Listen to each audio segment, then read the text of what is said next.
What is up everyone, Movie back again with another video, and today is going to be my updated Arrow video collection. I like to do this once a year because I like to buy Arrow videos throughout the year, of course, and this is the third time I'm doing this, I think, but I know a lot of people like to watch these videos, and Arrow is one of my favourite labels out there, so why the hell not? They do movies that really suit the genres that I like, especially horror.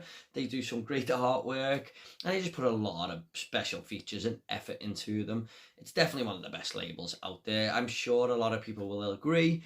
It's a popular one as well. I'm sure you know all of you know who Arrow Video are.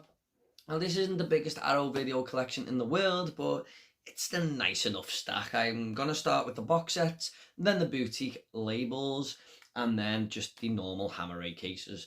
Now I just want to apologise, my voice is a little bit hoarse there, but I didn't want to put this video off any longer, so let's just get into it with the first box set that I own, and that is Children of the Corn. Now I know this is one of the latest ones to come out, and this wasn't in my last update video because, you know, it recently only came out. Now this is a great looking edition. I mean, as soon as Arrow announced it, I wanted to order it straight away. I'd never seen the first movie. My friend Kyle always used to go on about it, so I thought, why not? And it was in 4K. I have watched it. I didn't think too much about it, to be honest. I just thought it was very, very average. But I would like to watch it again. I want to give it another go because it seems a shame not to really like it when I got this lovely box set here. And before I watched 2 and 3, it's been some time since I watched the first, so I want to get a bit of refreshment in there. I have seen part 2 way back in the day on VHS, but I can't remember a damn thing about it. And Children of the Corn 3, I've heard, is actually a little bit underrated, and it's meant to be like, you know, a real decent movie in the franchise there. So yeah, I'm going to rewatch the first and then check these two out, but I just haven't watched the other two yet. But I'm very, very happy to own this lovely, lovely box set. So that is Children of the Corn. Next up we have the Hellraiser box set, and the first is one of my favourite horror movies of all time. It's such a great tale about this woman who wants to bring her dead lover back, and he's in the form of the skeleton living in this house she's moved into. So she has to bring these guys back, kill them, so this body can feed on them and come back alive, basically. But you know, I used to think the second one was an amazing sequel and stuff, and I used to not care for the third that much really, but upon rewatching these, I actually do prefer the third one over the second. I think the second one's a little bit of a mess there, and the third one has a lot of slasher elements in the third act, which I really liked. But the first one is definitely the best. I don't think Pinhead is a great villain though. I think he's kind of weak. He only shows up now and again and just seems to be killed off instantly all the time. But he looks awesome. But Hellraiser, the first, is definitely the best. But I'm really, really happy to own these three. I've heard the rest of the franchise isn't very good. I have seen Bloodline, which I didn't think much of at all. But I haven't seen the others. I've heard they're very straight to video, and they just throw Hellraiser on the title to make it seem like a Hellraiser film when it originally wasn't. But yeah, very, very happy to own these main three in the franchise there. Next up is the Phantasm box set. Now, I watched these last year with my fiance, and it's a very, very difficult franchise to get your head round for the first time of watching. I've seen the first one a few times now, and I really do enjoy that movie, and I finally clicked the last time I watched what was going on. The second one is not bad. The third one is probably on par with the second. The first one just pips it over being the best. However, Phantasm 4 Oblivion, I really didn't like that film. It just seemed to pick up a lot of deleted footage from the first movie and cram it all into something that didn't even make sense to me. And by the fifth film, I was just lost. And the special effects in that movie and CGI is just so weird. It's got a really strange colour palette and stuff. But I did prefer it over the fourth one. However, I'm very, very happy to own this box set. The Tall Man is a great horror villain. And who can forget that first movie with the kill, with the sphere that drills into the back of that guy's head and just splits all the blood out. Yeah. So yeah, a franchise with a nice cream man as the star of all 5 movies. What do you think of that? Next up we have the Ring box set. Now, this is not one of my favourite horror franchises out there, I'm not going to lie. I thought the first one was okay. It had a great concept. It was really creepy in places. But it was just good to me, nothing more. The second one is one of the worst sequels I have ever seen in horror history. I hated that movie. It is just way too ambitious for its own good. And Ring Zero is an okay prequel, I suppose, about how this girl in the video came to be in the video in the first place. But it's a nice little, colour that they've gone for there, like white and blue, is it? But yeah, I'm happy to own the box set. The Ring is a famous horror franchise, really, isn't it? So that is all the box sets that we have there. Now we're on to the boutique editions. And this first one has a bit of a sad story attached to it. This is Bird with the Crystal Plumage on 4K. And I'm sure you can see why I'm talking about the sad story. A CEX sticker unfortunately ripped this off. And I was really gutted about that because I got this for such a great price. I knew it had all the content in it. I checked it before I bought it on 4K as well. And I get home and rip the sticker off and it rips the box art. Now I could have took it back, but what can you do? If they don't have another edition, it's ripped. So I just bit the bullet and kept it. I do have the 4K disc in there, which is the main thing for me. It would have been nice to get that sticker off and have the complete edition, but what can you do? But I haven't watched this one yet. I have watched a Dario Argento film recently, which has pushed me to watch this, wanting to watch this a little bit more of it. This is one of his better films. And the giallo style is something I'm taken to a little bit now. So yeah, looking forward to watching Bird with the Crystal Plumage. Next up, we have these old window box editions that Arrow used to do when they first brought Blu-rays out. And this is the City of the Living Dead. It's one of them where you have alternate artworks. There's like 4 different artworks. I'll just show you this one and this one here. But I could open it all up, take it out, and there's 4 like artworks in there. I wasn't a big fan of this movie, I'm not gonna lie. I just remember this priest kind type character, this demonic priest staring at people and the music kicking in. And I just wanted a little bit more from a film called City of the Living Dead. It didn't do anything for me. I thought it was really, really dull and boring actually. But yeah, that is City of the Living Dead. Not a great film in my opinion. Next up we have Creepshow 2, a really, really good anthology horror movie. And this also came in a different colour edition. I think it was like a blue one. But I really enjoyed the first 2 stories in this. Especially the second one where them teenagers are just messing about in the lake and this big blob coming for them. I thought that was a really, really cool story. But yeah, Creepshow 2, it's not bad. I do own the first one, but that is not on the Arrow label. The third story in this, The Hitchhiker, isn't great. I just thought it was not on par with the other 2, but I really like the first story as well, with the Indian statue coming for revenge on the shopkeepers that were killed. But yeah, the first 2 stories are great in this. Happy, very, very happy to own Creepshow 2. Next up is my favourite zombie film of all time, Dawn of the Dead. Now I know there's a second sight edition of this in 4K and stuff, but you know what, I'm just happy with this one. It's not very often I upgrade, unless they really, really want to and it's worth it for me. But this is such a nice edition as well. It's one of them window box ones, and it's got like 3 discs in here and stuff. So I just didn't see the point. But I absolutely love this movie. I love Ken Foree going around with a sniper rifle, popping zombies everywhere. I love the location of the shopping mall where all these characters have just got the shops to themselves. And, it's later on in the movie, the biker gang invade and the zombies are the least of their problems. It's just an all-out great, fun, entertaining zombie movie from George A. Romero, the master of the zombie flick. Next up we have another George A. Romero zombie movie, Day of the Dead, in this window box edition once again. And a lot of people say they prefer this to Dawn of the Dead. I can see why, because both of them are absolutely brilliant. I just prefer Dawn. It's mainly the location and stuff.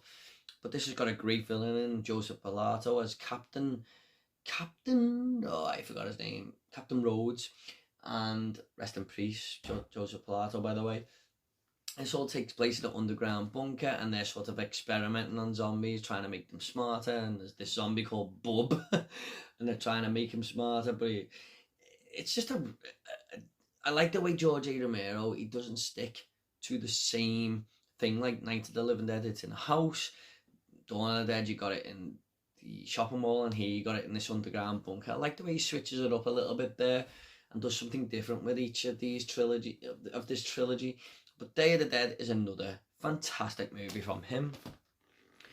Next up is the Dario Argento flick I was just talking about when I said I just recently watched one of his, and that is Deep Red on 4K. I watched this a few weeks ago and I really enjoyed it. If you type in giallo, everything that is in the genre of giallo is in this film. It's got the music, the storyline, everything about it. And I did not guess the ending. This is a murder mystery film. And I thought I had it, but it didn't, which just adds to me. If you want to do a whodunit movie or whatever, and you don't guess the end, I think it just brings so much more, and is it credit to the director, really. But some great kills in this and stuff. You know, I really like the main character and the newswoman he's working with to try and solve the case. And it's just a really well directed film from Dario Argento, and it's really getting me into the giallo genre a little bit there, and it really makes me want to check out more of his movies. There's another one I've got my eye on called Phenomena, which is out on 4K now. So yeah, from Arrow as well. So I'm going to try and maybe pick that up. But I'm really happy to own this. This is a great addition from Arrow there. Next up is probably the best boutique edition I own in terms of what you get in the package. And that is one of the latest ones, and that is Henry, Portrait of a Serial Killer. And the reason for that is it's got the 4K in there. It's got a storyboard book. It's got a booklet about the movie. It's got a poster. It's got all these bloody special features on the back. The only problem is Arrow made a little bit of a mess up. I think it's on 28 minutes where it's just a flash on screen. I think it's a blink and you'll miss it moment. I certainly didn't see it when I watched this film. And it doesn't bother me that much, to be honest. But I watched this when I first bought it, and I really, I thought it was a really good film, actually. A true story about the killer, Henry Lee Lucas. And I thought this was all about the one killer, because his name's Henry, of course, but really he's got this sidekick called Otis, who's arguably worse than he is. But it's really gritty and dark, and a lot of people say this is one of the most shocking movies ever made. I don't quite agree with that, but there is one moment in this film where they kill a family, and that was quite hard to watch. And they record it and go home and watch it, and I was like, that's weird. But great performance from Michael Rooker, and this may be his first role, or one of his first roles. It's one of his first. I'm not sure if it was his first, but he's very sinister in this, if you like. But yeah, really happy to own this on 4K. A film I've always wanted to see. It always used to be in the video shop where you could rent films and stuff. Next up is Last House on the Left. I haven't actually watched this edition. I watched it on DVD back in the day. I picked this up a long time ago, so I really should, get round to watching it. Now I'm doing my shocking movie review series. Maybe this is a time to watch it and review it on the channel. But I remember not loving it back in the day. I thought it was okay. I didn't see the big fuss, to be honest. But this looks great, doesn't it? And basically, it's just about these three horrible, vile people basically terrorizing these two girls with rape and torture and stuff. I don't know if this is Wes Craven's first movie, was it? One of his earlier ones anyway, but that is Last House on the Left. We'll be checking that out and reviewing it on the channel on my shocking movie reviews episode one day for sure. Next up is with the favourite Blu-ray that I own in this entire collection behind me. By the way, if you want to watch my entire Blu-ray collection, that will be down below. But that is RoboCop. This is my favourite film of all time, and Arrow just gave me everything I wanted in this edition. They have brought this out on 4K now, which I am thinking about picking up, but it'll be the Steelbook version, not this one. So then I'll have the two different versions, if you like. I just don't see the point in upgrading to 4K and getting all the same stuff in there. I'd rather get the Steelbook version, of course. I'm actually going to see this on the cinema next week. I really can't wait. This is, like I said, my favourite film of all time. It's just got great villains in there, a great story. RoboCop is awesome, great violence. I could go on all day about this film. I will review it on the channel one day, but I just don't know when. I want to give it the treatment that it deserves because I'm kind of nervous to review it.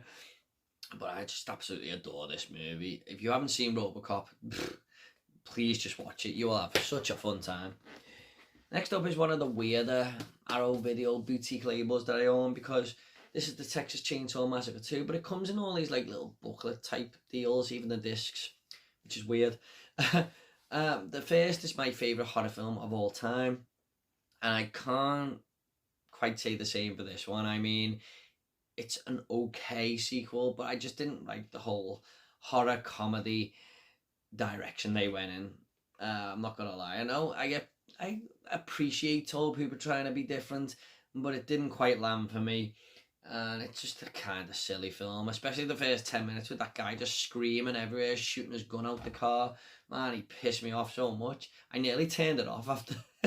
I never turn movies off, but I just wanted to come back to it because I weren't in the mood for that character at all at the time. Leatherface doesn't look as good and stuff like that. Chop Top is a fun character actually, where he's just picking his metal plate in his head all the time. But yeah, I would like to give this another go though. I'm gonna start reviewing horror franchises on the channel at some point. I really want to, like Nightmare on Elm Street, Child's Play and stuff, and this will be one of them. So I'll revisit it one day and review it on the channel along with all the other Texas Chainsaw Massacre films. Now we are getting into the normal editions that you see in the amaray cases and stuff. So this first one is Audition. Now this is a film from Takashi Miike, which I watched on DVD years ago, but I've never actually watched this Blu-ray. I have told my fiance about this film and I think she's up for it, but this has got some brutality in there, I'm not gonna lie. Basically about this rich guy who makes these women audition to be his wife, and he picks this girl, and the movie takes a bit of a turn in the third act. I don't want to say too much more if you haven't seen it, but it's a really, really great film. I highly recommend it. And some really, really wincy moments, if you like. You'll just be like, oh shit. It goes to extremes, like a lot of Asian cinema does, which is what I really appreciate about Asian horror and Asian cinema. They just try and be different, and I like that. Next up, we have another Asian movie, and that is Battle Royale. And this is basically the Hunger Games on fucking acid. It's just about this teacher who gets terrorized by the students all the time, and he hatches a plan to take them to this island, and it's a battle to the death. And if they don't kill each other, they'll be killed anyway. So the last one to survive will win this game of Battle Royale. And it's got so much violence in there and stuff like that. It's just so many deaths in this movie. I think there's like 40 of them. 1 dead, 41 to go, it says on the back. Really, really fun time, but really brutal in places and really, really violent. So it may upset you a little bit seeing these teenagers kill each other off. But really, I just think this is more of an entertainment movie. So yeah, Battle Royale, really, really good film. Next up is one I haven't seen. There's only a few in here I haven't seen, and that is Being John Malkovich, one of my most recent Arrow Video pickups. My friend Kyle's always telling me about this, saying how much it's a clever movie and stuff like that. I have seen the trailer for this a few times because I used to own VHSs that had the trailer on, and it does look interesting, but I just haven't got round to it yet. And I really do like John Malkovich, actually, so maybe I'll enjoy this one. It's got John Cusack in there as well, I believe, who were both in Con Air. Next up is Big Trouble in Little China from John Carpenter. Now, I'm not going to lie, guys, I did not like this movie when I watched it, but there is maybe a reason for that. Me and my girlfriend used to, when we were first dating, I only had a single bed, and she stayed over at my house, and it was the hottest day of the year by a mile. I just remember that bedroom being just so hot, and I was just sweating so bad, and we couldn't sleep, and it was like 12 o'clock at night. And we said, should we just throw a film on to try and maybe, like, you know, take our minds off this heat? Because we couldn't get to sleep, and we threw this one on. And there was a dog barking outside all the way through this movie as well, which just added to the, you know, frustration of the heat. And the movie was so weird, and I just couldn't get into it. However, I will give this another go because I know a lot of people love this film, and rate it very, very highly. So I will get round to this again and give it another go. I think I did owe it. I owe it that, if you like. Next up is Blood Rage. Really, really fun Thanksgiving horror movie, actually. These two twins, their mother is killed, I think, and one of them gets locked up for the murder, and when he comes out, the murders pick up again, basically. It's a fun little low-budget slasher. I had fun with this one. Next up is The Burbs, a film I have seen countless times. Not as many times as RoboCop, but not far off, if you like. I've just seen this movie just over 50 times easily. Tom Hanks in one of his earlier comedy roles. Basically, he takes a week off work to just lounge around the house, but these weird neighbours have moved in, and him and his friends in the neighbourhood suspect them of being murderers. So he decides to investigate and gets really paranoid about them and stuff like that. And it's just a really, really fun horror comedy, if you like. The Klopeks, who live next door, who he thinks are murderers, are just such fun characters. And yeah, Bruce Dern is great in this as well. I just love the way they run around the neighbourhood like little kids, trying to uncover the mystery of these neighbours. Really, really fun film. Next up is The Burning, one of my favourite slasher movies, to be honest. I think I probably prefer this over really nearly all the Friday the 13th films, if not quite a lot of them. But this is basically about these counsellors, the ones who go to the camp. They play a trick on this handyman who works there, the maintenance guy, and they burn him. And a few years later, he comes back and starts killing all the campers, and he used his big shears to kill them. I just really like the setting of the camp. It's one of my favourite horror settings, especially if you like the Friday the 13th franchise.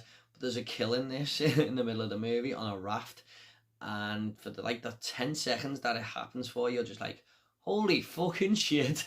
One of the best kills in slasher movie history. I really, really enjoyed The Burn. I think it's fucking awesome. Next up is one of my favourite horror films of all time, Candyman. I know this is coming out on 4K. Whether I'll upgrade or not, I don't know yet, but just a really, really great horror film. This is pure horror, this. It's Tony Todd just being excellent in this role of this, this terrifying character who comes to life when you say his name in the mirror 5 times, and the legend comes true and he comes after you and tries to kill you. But this is really terrifying in places. It's just pure horror. It really is. It's got a great story attached. You really feel for the main character, Virginia Madsen, who says his name in the mirror 5 times, and her life just starts to spiral out of control. And you really do feel bad for her, but there's just so many violent moments in this, so much blood everywhere. When I first watched this movie, I remember just shitting my pants, because this was like one of the first horror movies my dad let me watch, and there's a moment where this kid is just killed in this little rough looking toilet in the middle of this block of flats in Cabrini Green, and he's just lying in this pool of blood, and I just paused the movie, turned it off, and just went, what the fuck was that? I can't watch the rest. I absolutely scared the shit out of me. Candyman is awesome. One of the best horror movies ever made, in my opinion. Next up is an A24 film, Climax. Now, this has got such a great opening to it, really, with the big dance routine. But this is basically about a party where someone spikes the punch with these drugs, and then all the characters in the movie start drinking this punch and just start going off their fucking, losing their minds and stuff. And a lot of this is done in one-shot takes, and you're kind of feeling like you're at the party with them, because the scattier this party goes, the more you sort of feel invested in it. It's really, really great filmmaking from Gaspar Noé, and a very, very trippy film. It's very, very clever. I really, really, really like this movie. I just think it's such a underrated film from the past few years. Definitely worth checking out. Next up is George A. Romero's The Crazies. Now, I know I hail Dawn of the Dead and Day of the Dead, But I really don't like this film, to be honest. I know a lot of people do, but it just wasn't for me. I couldn't get into it at all. I thought it was just so dull and uninteresting. I just couldn't get into it. I really couldn't. Basically about a virus outbreak, but it just wasn't for me. It really was. I really do prefer the remake. I'm not gonna lie. Just couldn't get into this at all. Next up is Dave Made a Maze, the ultimate indie flick, if you like. This is basically about this guy who makes a maze out of cardboard while his girlfriend's away for the weekend. She comes back and he can't get out this maze because it's come alive. And she goes in with his friends to look for him, and they sort of get lost in the maze as well. It's a very clever film, like that I've seen before. And when these characters are sort of killed in the maze, they don't bleed blood, they bleed like this paper. Because the maze is basically turning them into these paper characters, if you like. I enjoyed it, you know, it's nothing groundbreaking or amazing, but it's just, it's a fun movie, you know, good idea. Next up is The Deeper You Dig. The main reason I picked this up was for the cover, basically. And I knew it was from 2018, I believe. And I know when Arrow get hold of these later releases, they seem to be really good movies. I'll mainly talk about some of them in a minute, what I've got in this collection. But this one didn't quite hit the mark for me. I thought it was okay. Basically about this guy who kills this girl by running her over, and he's a drink driver, and he goes home and buries her. And he's sort of haunted by her, and she's sort of trying to take over his body, basically, from beyond, if you like. Now, when it done the simple stuff, it worked. But then when it tried to be too clever, it kind of lost me. Maybe it's due a rewatch, I don't know, but it just fell short for me. And I just wish it stuck to the simple aspect of things. But it's not bad. Next up is Deranged. I don't know if this is a true story, but basically this is the guy who plays this character is Old Man Marley from Home Alone. And he's just attached to his mother. He can't leave her, and she dies, and he doesn't know what to do with himself. So I think he digs her up or something and brings women home, sort of. And I can't quite remember the full movie, but he's just this very sinister character, and it's based on the killer of Ed Gein. I think that's what it is. But there's a bit of comedy in here, which doesn't quite work for the subject matter. But it was alright. I remember enjoying it enough. It just wasn't anything great. Very, very low budget film. Next up is Don't Go in the House, one of the latest Arrow releases. I quite enjoyed this movie, actually. This is about some real weirdo who kidnaps women and takes them home to his house. And he's got like this stainless basement there, and he just has this flamethrower and sets fire to them. Yeah, I mean, is there a worse way to die? Some of the special effects were a little bit dated and stuff, but I really got him, you know, into this movie. I was just like, why is he doing this? You know, and you sort of learn more about his character as it goes on. But yeah, I thought this was alright. Not bad. Next up is Don't Torture a Duckling, another Italian movie, but this isn't really a horror. This is more of a crime mystery, if you like. And yeah, I thought it was alright, but I thought it was a little bit slow at times. It's an interesting mystery, whodunit film, crime, drama, if you like, crime thriller. But I didn't love it. I just thought it was okay. Filmed by Lucio Fulci there. Next up is Edge of the Axe, one of the lowest budget films on this for sure. But I did have a fun time. I did some funny little kills, very, very cheesy movie.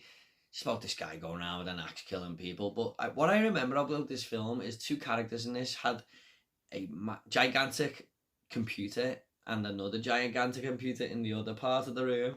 And they were just absolutely mesmerised by one computer could send a message to another. And basically it's just email these days. But when you're watching it, you think, well, that's kind of funny to watch. But a fun horror slasher, if you like. Next up is Flowers in the Attic, about this family who never really go outside, basically, and they don't kind of know what's out there. I haven't seen this movie for a very long time, but I do remember enjoying it. However, the relationship between the brother and sister is very, very strange. It's kind of hinting at a sexual relationship, and I just didn't like that about the movie at all. It was very, very off-putting. Apart from that, it's a good film. You know, it's more of a drama, this one.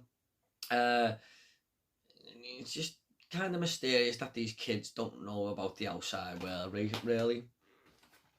Next up is The Gruesome Twosome, about this woman and her son who kidnap women from their wig shop, scalp them, and sell their hair as wigs.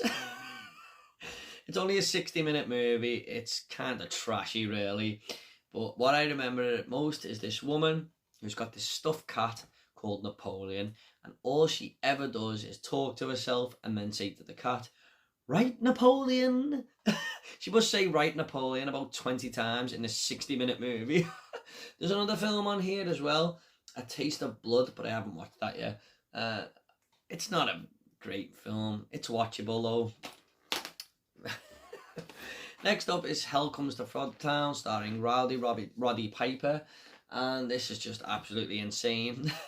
Basically, the women just basically love him, but he's got to go to Frogtown to, I don't know if he's got to take someone out or deliver something or something, and there's these gigantic frogs walking around. Basically, the world is post-apocalyptic, and it's just turned some of these frogs into giant human-type frogs. Really funny movie, actually, at times. It's okay. It's more of a 6 out of 10 film. I didn't love it, but it's interesting to watch.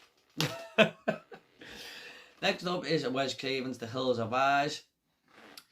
I'm not gonna lie, I didn't love this. I thought it was okay, but I had watched the remake before this, and I much prefer the remake.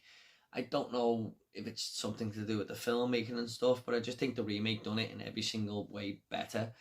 It's basically about this family in an RV, and they get stuck in this mountain area and outback, and you find out it's a trap because these cannibals have basically sort of, I don't know if they pop the tires or something, but you know, they're after them really to take them to the mountains and eat them. It's alright. I know it's a famous horror movie, but I don't love it.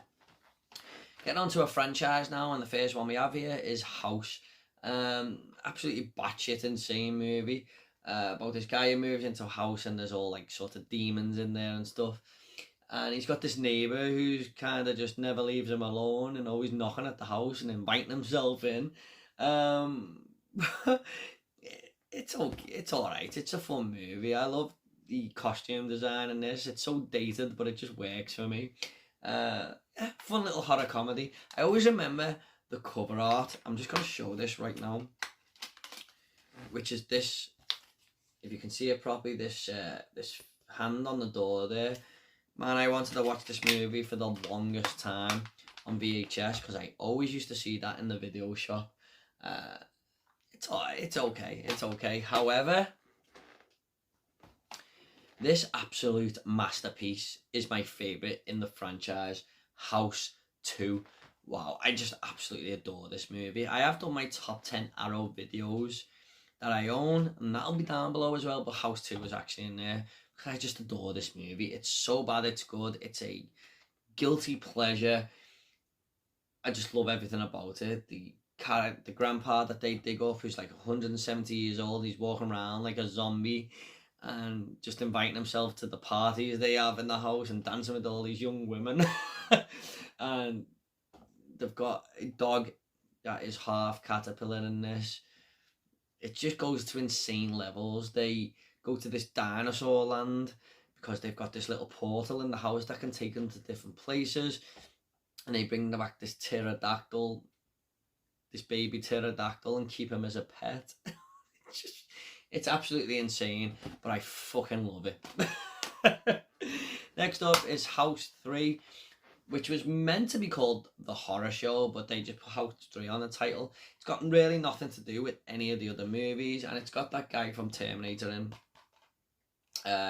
Lance Henriksen, and Aliens, of course.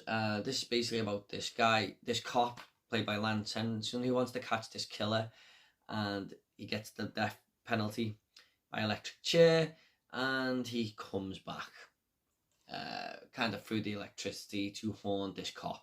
Kind of like the movie Shocker, but the movie Shocker is way better than this.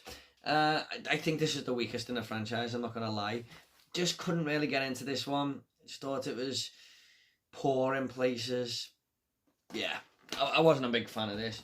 A lot of people say this one is the worst in the franchise, but I prefer this over House 3. Especially love the talking pizza.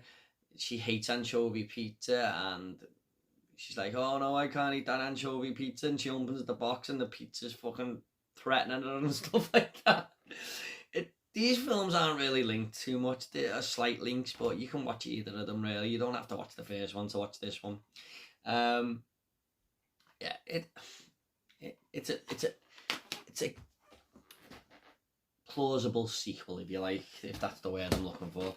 Next up is The Hunt, one of the most underrated movies in this collection. Mads Mikkelsen I think he's this teacher, and a student lies that he sort of touched her or abused her sexually, and the whole village believes this girl and starts really terrorizing him, and threatening him and stuff, and doing things to his house, and it just shows you how far a lie can go if many people believe it.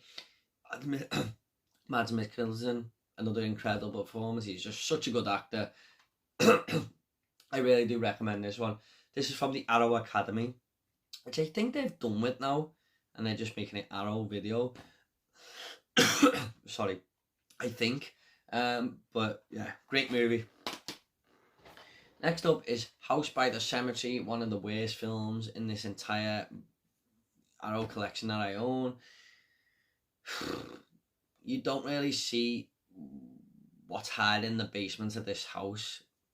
It's just threatened upon all the way through the film that something's down there, and then when it's finally revealed, you're just like, I waited 80 minutes for this shit. And there's this woman who has a son called Bob in this, and all she does is shout Bob, Bob every 2 minutes, and you're like, shut the fuck up. I'm not a fan of this film, I'm not gonna lie. I'm not. Next up is The Incredible Mountain Man, one of the very most low budget movies on here. It's not a very good film, I'm not gonna lie. It's basically about this guy who is exposed to these chemicals, and he's like melting and walking around going after people. I love the cover art though. That's what really drew me to this film to pick it up. But I don't think it's a very good movie at all, to be honest. I'm not gonna lie. Arrow can be very hit and miss. However, this is one of the best ones I own, and that is Incident in a Ghostland. And this is like when I was saying about Deeper You Dig, where Arrow gets some movies from like 2018, 2019, and just get them on the label, and they're usually pretty good, and this is one of them. This is so clever, the way it's constructed and the way it ends as well. By the end, you're just going, that was actually really well done. But the first 30 minutes of this movie are absolutely terrifying. It's about this mother and her 2 kids who are travelling to move house, if I remember correctly. And it's like this ice cream van, I think it is, that is just pulling up next to him. But there's reports of these serial killers going around in this, and they start terrorising this family on the road, and then they get to the house and the killers may have followed them there. But it's all about this woman who, one of the younger girls, when she's older, it flashes back and forth and how she's dealing with it. It really is a terrifying first 30 minutes, I'm not going to lie, but really good film. Really do recommend it. A clever modern horror movie, if you like. Next up is Invasion of the Body Snatchers. I know a lot of people love this movie. Every time I watch a Donald Sutherland film, it just doesn't do it for me. I don't know why. I was the same with the movie everyone loves, where the girl goes missing in Venice. Sorry. Don't Look Now. I just couldn't get into that movie. I'm not saying it's Donald Sutherland, because he is a good actor, but it just seems to be a coincidence that every film I watch him in, I just found pretty dull and boring. And this is one of them. Yeah. He is in the Hunger Games though, isn't he? Which is quite good. I mean, more of his older stuff, you know. I was just watching this movie going, this isn't doing anything for me. And it didn't, unfortunately. Next up is another clever film in this collection, and that is I See You. So basically, this is about a town where weird stuff's happening, and especially in this one house. You're just watching it going, what is going on here? How is this doing that? But by the second half of the film, halfway through, it all starts to make sense. You start to get your head around and it starts unraveling what's been going on in the story. And it's really, really creepy about what is actually going on. And it makes you think about your own house, thinking, wow, imagine that. I do recommend this. It's a really, really clever film. I really enjoyed it, actually. I've just dropped the Blu-ray. Oh dear. Always happens in these collection videos. I'll leave that one in. Next up is Island of Death. This is definitely one of the worst movies I have ever seen in my life. My fiance said it is actually the worst she's seen. But I made a promise to John, my friend from Mondo Televic Movies, to watch this again and give it another go. So John, I will do that. And when I do that, I'll probably review it on this channel. I just hated these two characters. I know you're meant to hate them, but I just couldn't stand to watch them as the movie was going on. They just basically go to this island and commit murder and stuff like that, but they're just two of the most sinister characters ever, but not in a good way where you want to be around them. And the characters and the rest of the movie just make the dumbest decisions. The way he directs the movie infuriates me, and there's moments where someone is hung out of a helicopter, but you can just tell it's like this paper mache thing that they've made up. I understand it's low budget, but I just couldn't get into that at all. I just didn't like this movie at all. I didn't. I know this is one of the video nasties, but I just thought it was kind of stupid, and I just didn't like it. But I'll give it another go, John, I promise.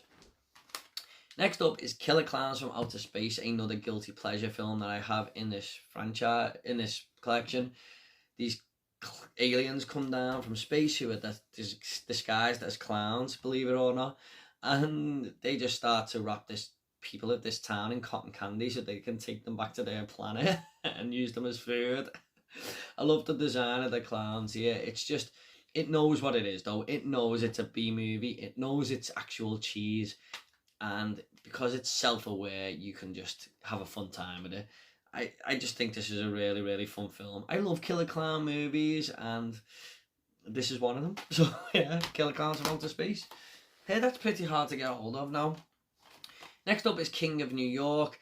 Now I know I'm going back and forth here about which movies I like, which movies I don't. I know a lot of people love this film, but it just done nothing for me. I did not see the big thing about this.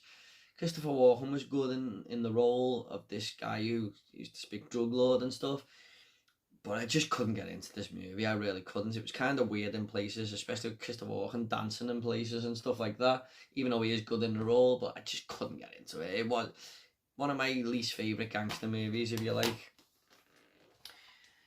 Talking about going back and forth, this is one I absolutely loved. One of my favourite Arrows that I own, and that is Lords of Chaos. This is about Rory Culkin's character who basically invents the music black metal, and they are looking for a new guitarist or a new vocal singer, can't quite remember, but they get this guy in called Varg, and he is just absolutely insane. And this movie goes in all sorts of strange, sinister directions, and it is actually a true story about this band. I forgot the name of the band, but Mayhem, I think it is, yeah. I just think it's a really, really great true story, and Rory Culkin is awesome in this role. He's fantastic. I highly recommend this, guys. It's very, very violent in places as well, and you know, quite disturbing at times, but I really do recommend this movie. It's fucking great. I loved it. Next up is Madman. Madman Marv. Basically, I think he's going around. Yeah, it's another camp movie. It's not as well made as The Burn and stuff like that, but it's just about a killer going around because he's this urban legend that the campers talk about, and someone tells the story by a campfire and he comes for them. it's alright. It's not very well made, but it's watchable. Next up we have Maniac Cop. I really did enjoy this film, actually. This is basically about a cop going around killing people, and this guy's trying to uncover who the cop is and what's been going on.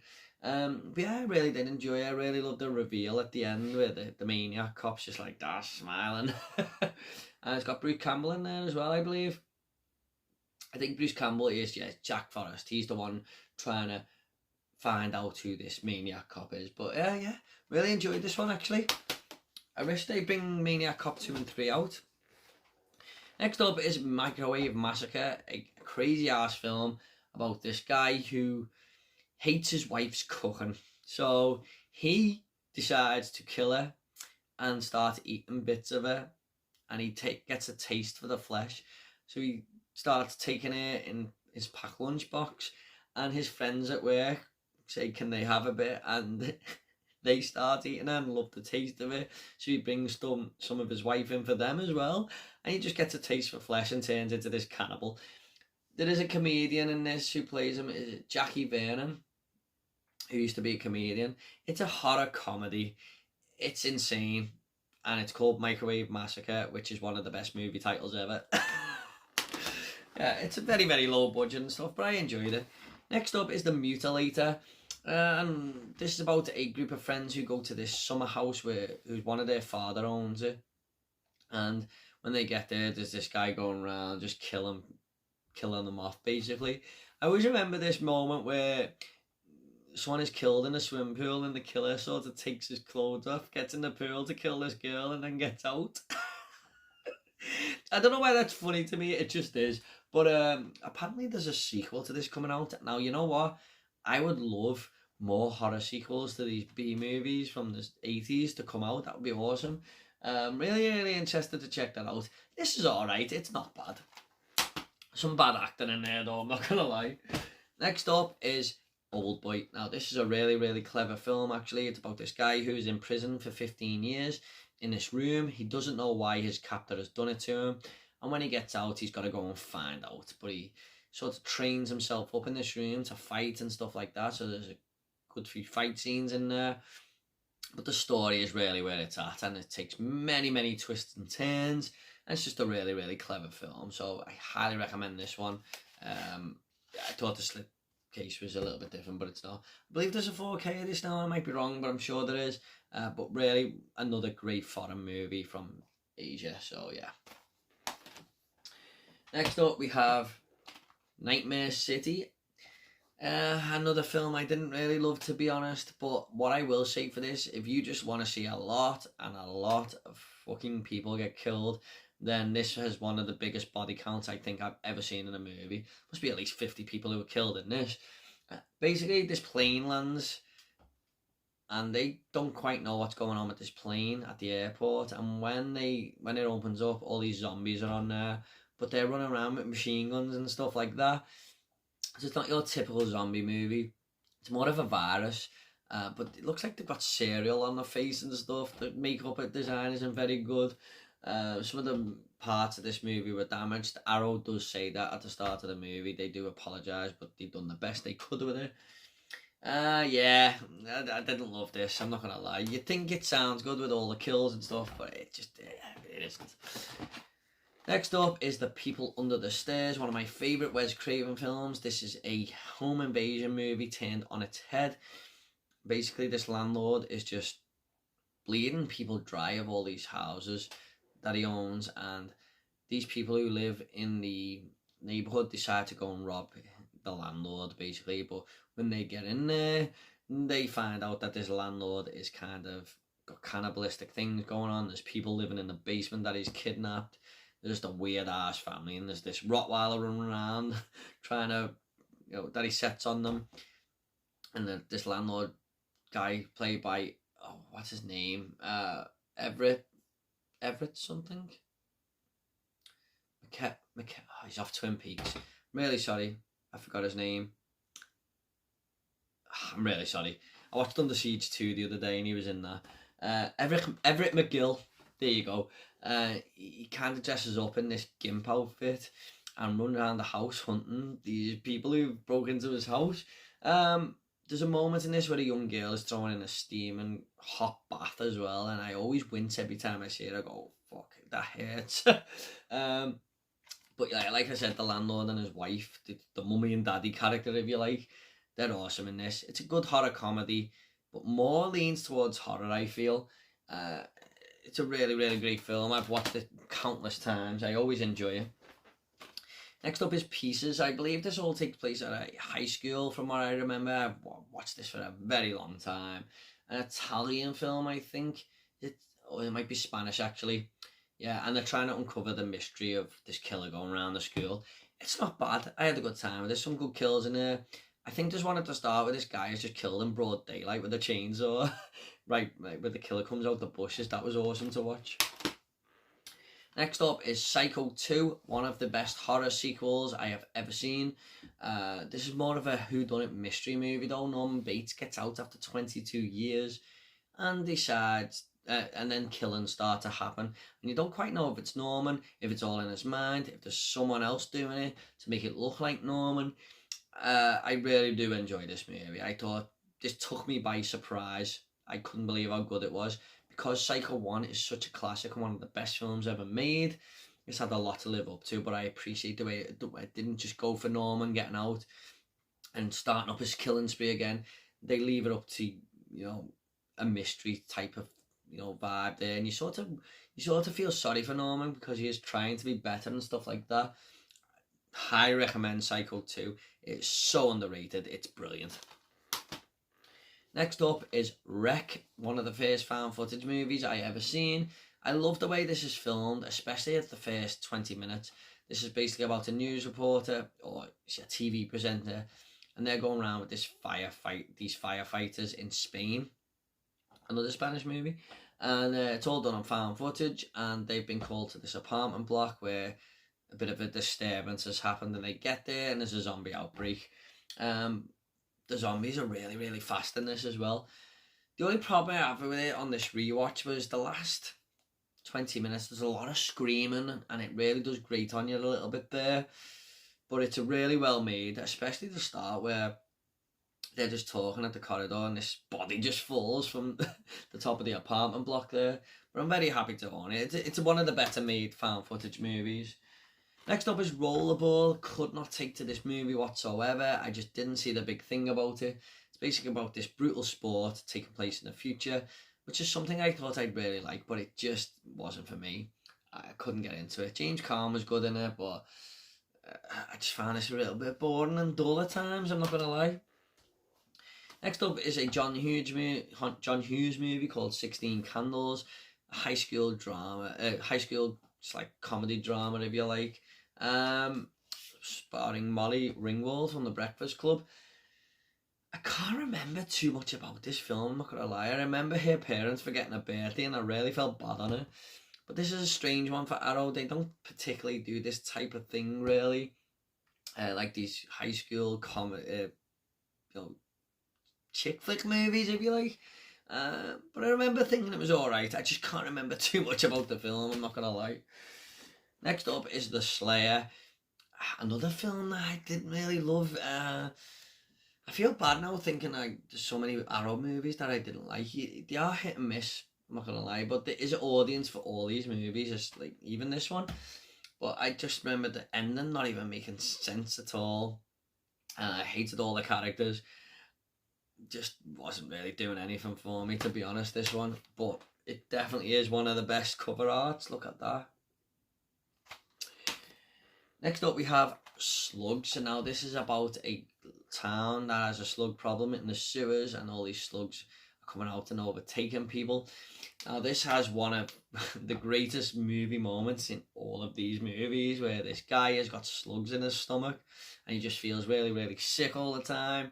And it's a rip-off of basically Alien. What happened with the chest burst scene, I absolutely loved that in this movie. It was enjoyable, you know. You can't expect too much from a film called Slugs, can you? I mean, what else can they do with this horrible little insect of but it does what it can. I quite enjoyed this one actually. Next up is another Dario Argento film called Tenebrae, which they are bringing to 4K soon. I think I might change that artwork around actually, because this is the one I always remember from back in the day in the video shop. I actually do prefer that, even though I usually do prefer the Arrow ones. But anyway, this is basically another mystery giallo film about a writer and someone is committing all the murders in his books. And I didn't guess the ending of this one either. There's some great kills in here as well. Yeah, really enjoyed this one. I'm really wanting to watch The Bird with the Crystal Plumage now, actually talking about it. Next up is Weird Science. Really fun movie actually. I didn't love it as much as a lot of people from the 80s loved this film, but it is a really fun film. Kelly LeBrock is the ultimate boy crush in this. Basically about these two nerds who are bullied at school and stuff, and on their computer they make their fantasy, the girl from their dreams, and out comes Kelly LeBrock. Now, I actually think this, I don't know, people will not like me for saying this, but I actually think this could do with a remake. I think it could benefit somehow. Maybe they could do something to make this work. But it's still an enjoyable film. I thought Bill Paxton was fucking so weird in this, but I like it when he's doing his out there stuff. But yeah, enjoy this one. And lastly, we have Zombie Flesh Eaters, which is also just known as Zombie, I believe. Yeah, this has really got the whole zombie retro vibe going for it that a lot of zombie movies back in the day were known for. It's got the music and stuff and the real cheese. And I really love that moment when the zombies just rising from the ground there, and it takes like an hour for them to get up. But there's always like this musical drop playing in the background, but it actually works for the film. And it's basically about this doctor on this island. I think he's created this serum to bring the dead back to life. Real bad eyeball kill in this as well. Really, really, just like you feel it when it happens. And there's a zombie versus shark. What more do you want? I really do recommend this. It's one of the best zombie films that I've ever seen, basically. And that's it for my Arrow video collection, guys. I'm really sorry about my voice there. Hopefully it'll be back soon. But what did you think of these titles? Is there any Arrow videos I should add to the collection? What are your favourite Arrows? Let me know down below and I'll reply to every single one of you, I promise. And if you want to see my full Blu-ray collection, that will be in the description down below as well. Take it all easy, guys. I'll see you all in the next video.